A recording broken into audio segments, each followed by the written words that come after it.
Si est une journée d'anniversaire très particulière qu'est en train de vivre Jérôme Boateng aujourd'hui.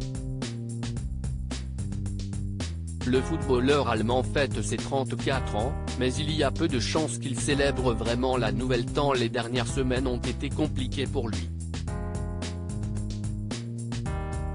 Si sur le terrain les choses s'améliorent puisqu'il a retrouvé une place de titulaire depuis l'arrivée récente de Laurent Blanc à Lyon, en dehors il vient de vivre des journées compliquées. Il a dû se rendre à Munich, en Allemagne, pour assister au procès en appel pour violence conjugale que lui a intenté son ancienne compagne pour des faits qui remontent à des vacances dans les Caraïbes en 2018. Le tribunal de grande instance de Munich a condamné le joueur à une amende de 1,2 million d'euros, mais sans peine de prison.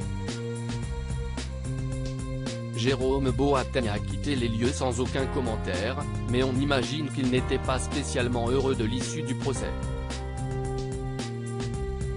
Surtout qu'une autre affaire particulièrement sinistre a ressurgi il y a quelques semaines le concernant. Les médias allemands Correctiv et Süddeutsche Zeitung sont revenus sur le suicide de son ancienne compagne, Kasia Leonhardt, et certains éléments de l'enquête évoquent la relation compliquée entre le champion du monde allemand et le mannequin polonais qui s'est donné la mort à seulement 25 ans. Un contrat de confidentialité au centre de l'affaire ? D'après des documents obtenus par nos confrères, la jeune femme se serait confiée auprès de sa mère, 2 semaines avant son suicide en février 2021.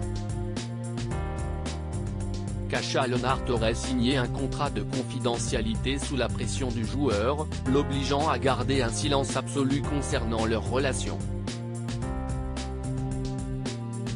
Elle devait également effacer tous les éléments matériels et numériques en lien avec leur histoire. D'après nos confrères, une violente dispute aurait opposé les deux anciens amants sur ce sujet, le mannequin ne souhaitant pas signer ce contrat. Jérôme Boateng aurait alors frappé la jeune femme au visage avant qu'elle ne finisse par signer les documents.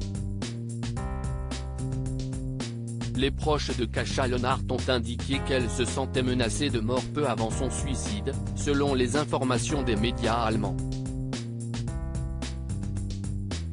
Cette dernière ayant signé ce contrat de confidentialité, elle ne pouvait donc pas répondre à l'interview faite par le footballeur le 2 février 2021 dans laquelle il l'accuse de chantage et révèle qu'elle a des problèmes d'alcool.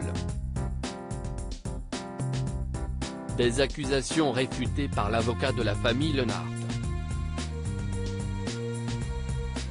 Une enquête a été ouverte par le parquet de Munich et pour l'heure, le joueur comme ses avocats n'ont fait aucun commentaire sur cette affaire.